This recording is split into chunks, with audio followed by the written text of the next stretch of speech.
Hi friends, welcome to non వైద్యం. ఈరోజు మనం చాలా మంది కూడా నన్ను అడుగుతున్నటువంటి విషయం అంటువ్యాధుల గురించి.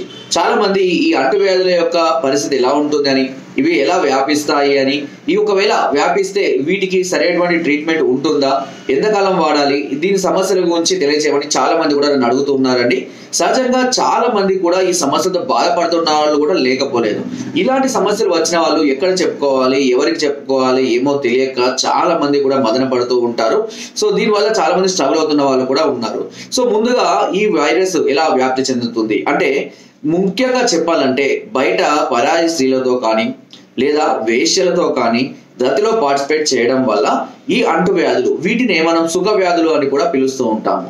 సో ఈ అంటువ్యాధులలో ముఖ్యంగా గనేరియా, సిప్లిస్ లాంటి కొన్ని రకాలైనటువంటి వైరస్ ఇన్ఫెక్షన్స్ వల్ల శరీరంలో అనేక రకాలైనటువంటి ఇబ్బందులు కొద్దిగా స్టార్ట్ అవుతాయి. అయితే దీని యొక్క ఫలితం వెంటనే తెలియకపోయినప్పటికీ కొద్ది రోజులలోనే దీని యొక్క వైరస్ వ్యాప్తి అనేది శరీరం అంతా వ్యాపించి అనేక రకాలైనటువంటి ఇన్ఫెక్షన్స్ కి ఇది గురి చేస్తుంది. సో ముఖ్యంగా ఎలాంటి సేఫ్టీ లేకుండా పరాయి స్త్రీలతోటి కలవడం వల్ల ఈ గనేరియా లాంటి కొన్ని రకాలైనటువంటి అంటువ్యాధులు అనేటివి రావడం అనేది జరుగుతుంది. గనేరియా అనేది అంగం పైన వచ్చేటువంటి ఒక రకమైనటువంటి వ్యాధి. ఇది కూడా వైరల్ ఇన్ఫెక్షన్స్. ఇది ఒక కాడ స్టార్ట్ అయ్యి ఇది అంగాన్ని మొత్తం తింటూ ఒక పుండు లాగా తయారవుతూ ఉంటుంది. ఇకపోతే సిప్లిస్ అనేది బ్లడ్ ఇన్ఫెక్షన్ లోకి వెళ్ళిపోయి ఇది శరీరంలో ఉన్నటువంటి ఇమ్యూనిటీ లెవెల్స్ అన్నింటినీ కూడా తగ్గిస్తూ ఎలర్జీ, దద్దులు, దురద లేదా ఇంకా మరే ఇతర అంటే మౌత్ ఇన్ఫెక్షన్స్, ఇలా ఒకదాని నుంచి ఒకటి క్రమక్రమంగా దాని యొక్క వైరస్ అనేది వ్యాప్తి చెందుకుంటూ వెళ్తుంది. ఈ వ్యాధులు అనేటివి చాలా సులభంగా ఒకరి నుంచి ఒకరికి వ్యాప్తి చెందుతాయి.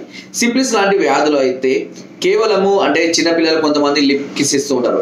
అలాంటి ఇచ్చే సందర్భాల్లో కొన్ని సందర్భాల్లో వారికి ఏదైనా పగులు లాంటివి కానీ ఏదైనా ఉన్నట్లయితే కనుక ఈ వైరస్ అనేది కూడా వ్యాప్తి చెందే అవకాశం అనేది ఉంటుంది. సో సహజంగా ఈ వైరస్ అనేది ఒకరి నుంచి ఒకరికి చాలా సహజంగానే చేరుతూ ఉంటుంది. ఈ వైరస్ ని ఒకవేళ కనుక మీకు వెంటనే తెలియకపోవచ్చు, పరాయితో కలిసినంత కొంతమంది వెంటనే వెళ్ళి మాకు ఏమైనా వ్యాధులు ఉన్నాయని టెస్టులు కూడా చేయించుకుంటారు. ఇలా చేయించుకున్నాక వెంటనే కూడా ఇది బయటపడే అవకాశం చాలా తక్కువగా ఉంటుంది. ఎందుకంటే కొంతమందిలో ఇమ్యూనిటీ లెవెల్స్ అనేటివి అధికంగా ఉండడం వల్ల వైరస్ వ్యాప్తి అనేది తక్కువగా ఉంటుంది. ఇది కొద్దిగా దాని యొక్క వ్యాప్తిని పెంచుకుంటూ ఇమ్యూనిటీ తగ్గిన తర్వాత అప్పుడు మీకు టెస్టులలో బయటపడే అవకాశం అనేది ఉంటుంది. సో ఈ వ్యాధితో బాధపడుతున్న వారు ఎలాంటి టెస్టులకు నిర్ధారణ చేసుకోవాలి అంటే, ఒకవేళ మీకు నిజంగానే ఉందా లేదా అని ఎలాంటి టెస్టులు చేయించుకోవాలి. సో దీని కొరకు సిప్లిస్ అదేవిధంగా గనేరియా లాంటి టెస్టులు అనేటివి మామూలుగా మనకు ల్యాబ్లలో చేస్తుంటారు. వైరల్ ఎలాంటి వైరస్ అని తెలుసుకోవడం కోసం VDRL, అదేవిధంగా IgG1, IgG2, అదే IgI2 ఇలాంటి కొన్ని రకాల వైరస్ సంబంధించినటువంటి టెస్టులు ఉంటాయి. ఇందులో ఏ రకమైనటువంటి వైరస్ అనేది మనం తెలుసుకోవాల్సి ఉంటుంది. ఈ టెస్టులను కనుక మీరు చేయించుకున్నట్లయితే టోటల్ గా మీకు ఎలాంటి అయినా సరే అందులో బయటపడిపోతుంది. ఒకవేళ అన్ని నెగిటివ్ వచ్చాయి అనుకోండి, కనీసం అంటే ఎన్ని రోజుల తర్వాత, సుమారుగా ఒక 6 నెలల తర్వాత, 3 నుంచి 6 నెలల తర్వాత మీరు కనుక టెస్ట్ చేసుకుంటే ఇది బయటపడుతుంది. ఇలా బయటపడిన తర్వాత దానికి సంబంధించిన ట్రీట్మెంట్ కూడా నేను చెప్తాను. అయితే ఒకవేళ 6 నెలల తర్వాత కూడా మీకు ఎలాంటి వైరస్ లేదని వచ్చిందంటే యు ఆర్ సేఫ్, అంటే మీరు ఇప్పటివరకు సేఫ్ గా ఉన్నారు అని అర్థం. కాబట్టి ఇలాంటి సందర్భాలలో కొంచెం జాగ్రత్తలు వహించడం అనేది చాలా వరకు అవసరము. అండ్ బయట వాళ్ళను సాధ్యత వరకు అవాయిడ్ చేయడమే 100% కరెక్ట్, ఓకేనా, అండ్ సేఫ్ కూడా. అదేవిధంగా ఒకవేళ మీకు వ్యాప్తి చెందింది, వైరస్ ట్రీట్మెంట్ కావాలి అంటే ఇప్పుడు మీలో ఉంది అని అనుకుంటే దీనికి కొన్ని రకాలైనటువంటి ఆయుర్వేద ఔషధాల ద్వారా మనం క్యూర్ చేయడానికి ఉపయోగపడుతుంది. సో స్కిన్ ఎలర్జీ కానివ్వండి, బ్లడ్ ఇన్ఫెక్షన్, హరిద్ర కాడ లాంటివి కానీ, రసమాణిక్య రస లాంటివి కానివ్వండి, లేదా నల్ల జీలకర్ర చూర్ణం కానివ్వండి, నీలవేము చూర్ణం కానివ్వండి, స్వర్ణ భస్వాలు కానివ్వండి, ఇలాంటివి కర్పూర శిలాజిత్ లాంటివి కానివ్వండి, ఇవి కొంతవరకు శరీరంలో ఇమ్యూనిటీని పెంచి వైరస్ వ్యాప్తిని అరికట్టడానికి చక్కగా ఉపయోగపడుతుంది.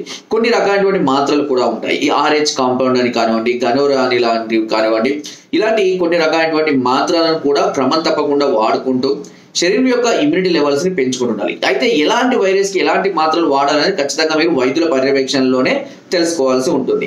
ఒకవేళ మీకు నిజంగానే ఈ వైరస్ వ్యాప్తి ఉన్నట్లయితే ఇది ఖచ్చితంగా క్యూరబులే, అంటే దీన్ని మనం క్యూర్ చేసుకోవచ్చు. కానీ మీ యొక్క వ్యాప్తి ఏ విధంగా ఉంది అంటే, ఎంత సివియర్ గా ఉంది, ఎక్కువగా ఉందా, తక్కువగా ఉందా. ఒకవేళ తక్కువగా ఉంటే సుమారుగా 4 నెలల నుంచి 6 నెలల పాటు పడుతుంది. ఒకవేళ వైరస్ వ్యాప్తి అధికంగా ఉంటే సుమారుగా సంవత్సరం పట్టొచ్చు, లేదా 2 సంవత్సరాలు కూడా పట్టొచ్చు. అది డిపెండ్ అపాన్ మీ ప్రాబ్లమ్, దాని యొక్క డోసేజ్ బట్టి ఆ విధంగా ఉంటుంది. ఒకవేళ మీలో ఒక్కరిలోనే ఉంది అని మీరు చెప్పుకోలేనట్లయితే ఖచ్చితంగా భార్యాభర్తలు ఇద్దరు కూడా ఈ టెస్టులు చేయించుకోవాల్సిన అవసరం ఖచ్చితంగా ఉంటుంది. ఎందుకంటే మీకు తెలియకుండా మీకు వైరస్ ఉండి మీ భార్యతో ఎలాగో పార్టిసిపేట్ చేస్తూ ఉంటారు కాబట్టి ఆమె కూడా వచ్చే అవకాశం అనేది ఉంటుంది. కొన్ని సందర్భాల్లో రాకపోవచ్చు కూడా, ఓకేనా, వాళ్ళ ఇమ్యూనిటీ లెవెల్స్ బట్టి. కానీ ఇద్దరు కూడా టెస్ట్ చేయించుకోవడం అనేది ఖచ్చితంగా అవసరం. ఒక్కరే అంటే చాటుగా ఒక్కరే టెస్ట్ చేయించుకొని చాటుగా మెడిసిన్స్ వాడుకుంటూ మళ్ళీ భార్యతో కలవడం వల్ల ఆమెకు ఒకవేళ ఆల్రెడీ కనుక ఇన్ఫెక్ట్ అయి ఉంటే కనుక మళ్ళీ మీకు తిరిగి వైరస్ వచ్చే అవకాశం అనేది ఖచ్చితంగా ఉంటుంది. కాబట్టి ఇలాంటి సందర్భాల్లో ఖచ్చితంగా స్త్రీ పురుషుడు అంటే భార్య భర్తలు ఇద్దరు కూడా టెస్టులు చేయించుకోవాలి. ఆ టెస్టులలో రిపోర్టును బట్టి ఇద్దరు కూడా అవసరమైతే మెడిసిన్ వాడుకోవాల్సిన అవసరం ఖచ్చితంగా ఉంటుంది. ఇవి ప్రాణాంతకమైనటువంటి వ్యాధులు పూర్తిగా కానప్పటికీ కూడా ఒక రకంగా మనిషిని ప్రాణం తీసేంత అవస్థలకు గురి చేస్తూ ఉంటుంది ఈ వైరస్ అనేది. కాబట్టి హెచ్ఐవి లాంటి వైరస్లకు ఇంతవరకు మందు పూర్తి స్థాయిలో లేకపోయినప్పటికీ బట్ వీటికి ఇప్పుడు చాలా వరకు కూడా యాంటీబయాటిక్స్ కానివ్వండి, ఆయుర్వేదిక్ మందులు కానివ్వండి, చాలా వరకు కూడా ఈ వైరస్ ని పూర్తిగా అదుపు చేయడానికి అవకాశం అయితే ఖచ్చితంగా ఉంది. అది నేను చెప్పాను కదా, మీరు టెస్టులు చేయించుకొని అవి పాజిటివ్ గా ఉంటేనే అది. సార్ మాకు టెస్ట్ చేయించుకున్నాము, మాకు నెగిటివ్ వచ్చింది, అయినా కూడా మాకు భయంగా ఉంది, మాకు ఎన్ని రోజుల పాటు చెప్పారు కదా 3 నుంచి 6 నెలలు అవుతుంది. 3 నుంచి 6 నెలల్లో కూడా మీకు రానట్లయితే అప్పుడు దానికి సంబంధించినటువంటి మెడిసిన్స్ అంటే ఒకవేళ మీకు వస్తుందని భయం ఉంటే కనుక ముందుగానే ప్రీ మెడిసిన్స్ కూడా మీరు వాడుకోవచ్చు అండి. ఏదైనా పరిస్థితితో కలిసినప్పుడు దానికి సంబంధించిన వివరాలు అంటే మీరు ఎలా ఉంది మీ పరిస్థితి ఏదైనా తెలుసుకున్న తర్వాత, ఫీవర్ లాంటివి ఉన్నాయా ఇవన్నీ తెలుసుకున్న తర్వాత మీకు దానికి సంబంధించినటువంటి సజెషన్స్ అనేవి నేను అందిస్తూ ఉంటాను. ఓకే, సో ఫ్రెండ్, ఎప్పుడు కూడా ఇలాంటి ప్రాణాంతకమైన అంటువ్యాధులు లేదా సుఖ వ్యాధులను ఎప్పుడు కూడా నెగ్లెక్ట్ చేయకూడదు. తప్పకుండా వీటిని వెంటనే ట్రీట్మెంట్ తీసుకోవడం అనేది స్టార్ట్ చేయండి. వీలైతే ఇద్దరు చేయడం వల్ల చాలా మంచిదండి.